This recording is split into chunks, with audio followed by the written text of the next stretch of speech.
औद्योगिक क्षेत्र बद्दी के तहत मधाला में दरवाजा खिड़की बनाने वाले उद्योग में कर्मचारियों की हड़ताल लगातार जारी है। आपको बता दें कि पिछले कई सालों से कंपनी प्रबंधन द्वारा मनमर्जी के चलते मजदूरों को बाहरी राज्यों में जबरन ट्रांसफर किया जा रहा है और श्रम नियमों की भी कंपनी प्रबंधन द्वारा शरेआम धज्जियां उड़ाई जा रही हैं।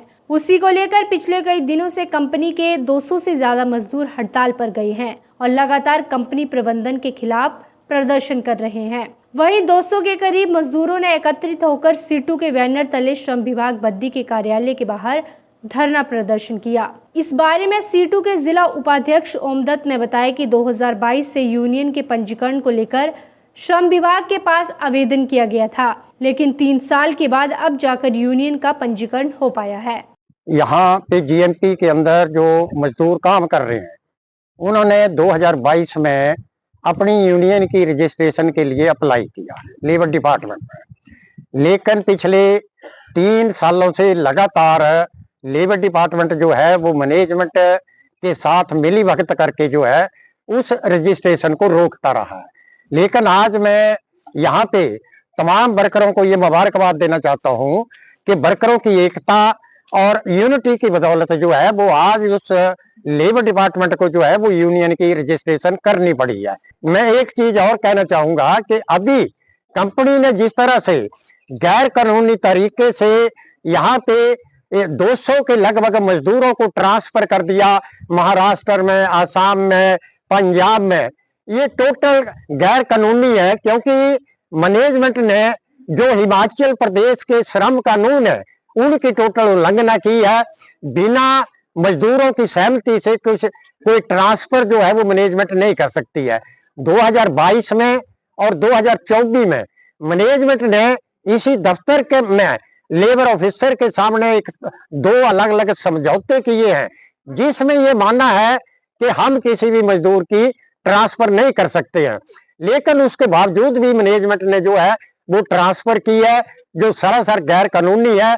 आज लेबर ऑफिसर ने यहाँ पे समझौता वार्ता रखी थी, लेकिन मैनेजमेंट ने यहाँ पे एक लेटर भेजा है कि आपने कुछ एक डॉक्यूमेंट जो है जो यूनियन के द्वारा यहाँ दिए गए वो हमें नहीं भेजे हैं और आप को कोई अधिकार नहीं है कि आप बिना डॉक्यूमेंट के कोई समझौता रख सकते हैं। लेकिन इसी दौरान हमने भी ये तय किया है आपस में कि मैनेजमेंट की इस गुंडागर्दी के खिलाफ जो है वो हम माननीय उच्च न्यायालय में भी जाएंगे और वहां पे भी जो अपना पक्ष जो है वो माननीय उच्च न्यायालय में रखेंगे।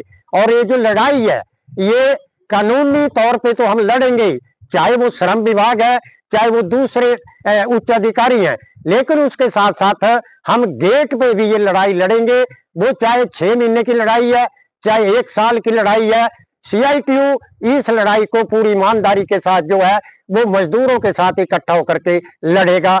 वहीं लेबर इंस्पेक्टर बद्दी अमित कुमार का कहना है कि आज मैनेजमेंट और मजदूरों को समझौता वार्ता के लिए बुलाया गया था, लेकिन कंपनी मैनेजमेंट की ओर से कोई भी व्यक्ति इस समझौता वार्ता में शामिल नहीं हुआ, जिसको लेकर अब अगली तारीख 24 मार्च दोनों पार्टियों को बता दी गई है। आज मेरे पास केस लगा था जिसमें मैंने कंपनी और वर्कर दोनों पक्षों को बुलाया था कंसिलिएशन के लिए, ताकि कोई सकारात्मक समझौता हो सके।